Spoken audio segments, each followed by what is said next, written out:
हे दोस्तों, आज की समरी है the richest man in Babylon book के बारे में। इस किताब को जॉर्ज एस क्लासन जी ने लिखा है। इस बुक को एक कहानी की तरह लिखा गया है। इस बुक में बेबीलोन के सबसे अमीर आदमी अरकद ने धन के 3 नियम और धन हासिल करने के 7 तरीकों के बारे में बताया है। दोस्तों, यह समरी ऑडियो बुक के रूप में 2 भागों में बनाई गई है। दोस्तों, आगे बढ़ने से पहले आपसे रिक्वेस्ट है, अगर आपको इस ऑडियो बुक में कुछ भी नॉलेजेबल लगे तो चैनल को सब्सक्राइब जरूर करें। दोस्तों, the richest man in Babylon book summary part number 1 में हम अरकद द्वारा बताए गए धन के 3 नियमों को जानेंगे। अरकद बेबीलोन का सबसे अमीर आदमी था। वह अच्छे कपड़े पहनता था, महंगे महंगे सामान खरीदता था, खूब दान करता था, परंतु उसकी दौलत घटने के बजाय बढ़ती ही जा रही थी। एक दिन उसके कुछ दोस्त उससे मिलने आए। उन्होंने अरकद से कहा, तुम ज्यादा ही खुशकिस्मत हो। तुम बेबीलोन के सबसे अमीर आदमी बन गए हो।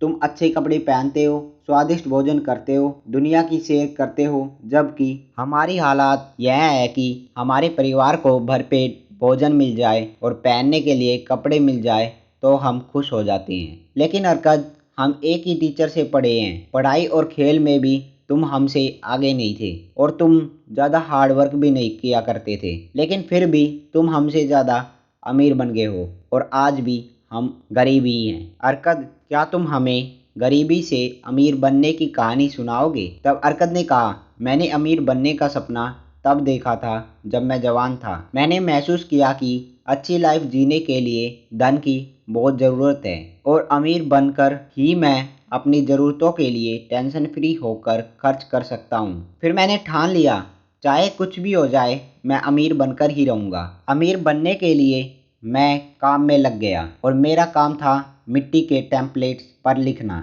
मैं इस काम को हर दिन कई कई घंटों तक करता रहा। इससे मेरी जो भी कमाई होती थी वो मेरे खाने, कपड़ों और ज़रूरतों पर खर्च हो जाती थी और मेरे पास 1 रुपया भी नहीं बचता था। लेकिन मैंने अपने अमीर बनने के सपने को टूटने नहीं दिया। फिर एक दिन मेरी मुलाकात अल्केमिस्ट से हुई, जो कि एक अमीर साहूकार थे।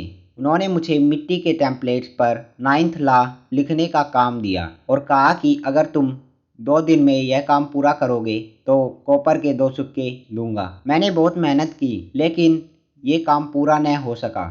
अल्केमिस्ट जी काम को अधूरा देखकर नाराज हो गए और बोले, अगर तुम मेरे गुलाम होते तो मैं तुम्हें कड़ी सजा देता। मैं डर गया था, लेकिन मैंने उन्हें कहा, अल्केमिस्ट जी, आप बहुत अमीर आदमी हैं। अगर आप मुझे बताएं कि मैं अमीर कैसे बन सकता हूँ तो मैं आपसे वादा करता हूँ कि मैं सारी रात जागकर आपका काम पूरा करूँगा। अल्केमिस्ट जी मेरी तरफ देखकर हंसते हुए कहा, ठीक है। मैं पूरी रात टेम्पलेट्स लिखता रहा।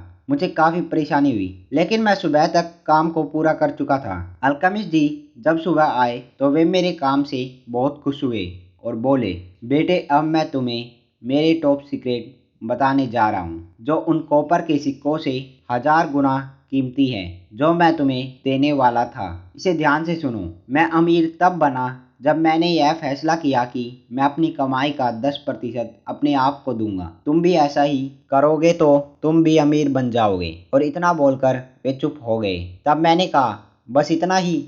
अल्केमिस्ट जी बोले, बस इतने ने ही एक भेड़ चराने वाले को अमीर साहूकार बना दिया जो आज तुम्हारे सामने खड़ा है। क्या तुम कपड़े बेचने वाले को, जूते बेचने वाले को पैसे नहीं देते उनके सामान के बदले में? अरकद, तुम वाकई सबको पैसे देते हो, खुद को क्यों नहीं देते? अगर तुम खुद को पैसे नहीं दे रहे हो तो गुलाम बन जाओ, ताकि तुम्हारा मालिक तुम्हारे खर्चे उठा सके। अरकद, मेरा विश्वास करो, तुम्हें 10% हमेशा अपने लिए बचाकर रखने चाहिए। दौलत भी एक छोटे पेड़ की तरह उगती है। तुम्हारी कमाई से बचाए हुए ये सिक्के तुम्हारे लिए दौलत का पेड़ खड़ा कर देंगे। इतना बोलकर अल्केमिस्ट जी चले गए।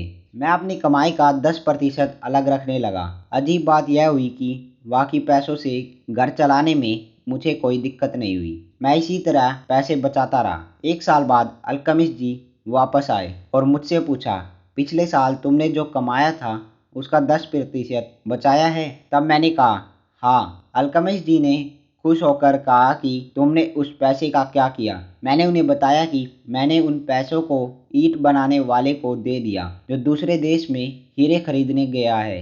हम हीरो को महंगे दामों पर बेचकर आपस में उस पैसे को बांट लेंगे जो हमें फायदे के रूप में प्राप्त होगा। अल्केमिस्ट जी गुस्सा हो गए और बोले, ईंट बनाने वाले को असली हीरे का ज्ञान होगा? क्या तुम ब्रेड बनाने वाले से ज्योतिष की जानकारी पूछते हो? नहीं ना, तुम्हें हीरे खरीदने के लिए किसी सुनार की सलाह लेनी चाहिए थी। बेटे, तुमने अपनी बचत का पेड़ जड़ से उखाड़ दिया। दोबारा कोशिश करो, जिस विषय में एक कार्य करो उसके किसी जानकार से सलाह लो, क्योंकि सलाह एक ऐसी चीज है जो मुफ्त में मिलती है। मैंने फिर से पैसे बचाने शुरू किए। एक बार मैंने अपनी बचत एक ढाल बनाने वाले को दी जो हर 6 महीने में मुझे सूद देता था। अल्केमिस्ट जी फिर आए। वे यह जानकर बहुत खुश हुए कि मैंने अपने पैसे को सही जगह इन्वेस्ट किया, परंतु जब उन्हें पता चला कि मैं अपनी कमाई से जश्न मनाता था, महंगे कपड़े पहनता था, तो वे हंसने लगे और उन्होंने कहा, बेटा, तुम अपनी बचत के बच्चों को ही खा रहे हो। तुम्हें सबसे पहले सिक्कों के गुलामों की सेना बनानी चाहिए जो तुम्हें और पैसा कमा कर दें। अपनी बचत और उससे कमाए गए पैसों को बार बार अच्छी जगह निवेश करके तुम ये सेना बना सकते हो। एक बार तुम्हारी यह सेना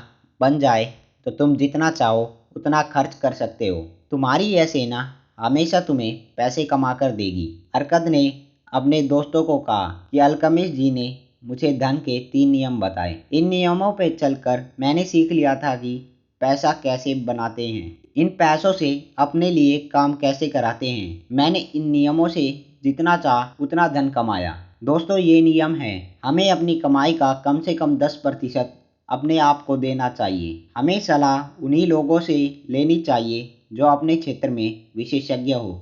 हमें अपने पैसे से हुई कमाई को वापस बार बार इन्वेस्ट करना चाहिए ताकि हम कंपाउंड इंटरेस्ट का पूरा लाभ उठा सकें और अपने लाभ को कई गुना बढ़ा सकें। इस किताब में अमीर बनने के और भी तरीकों के बारे में बताया गया है। इन तरीकों के बारे में जल्द ही हम the richest man in Babylon part 2 में बताएंगे। अगर आपको इस बुक समरी में कुछ भी अच्छा लगा हो और नॉलेजेबल लगा हो तो चैनल को सब्सक्राइब करें और हमें सपोर्ट करें।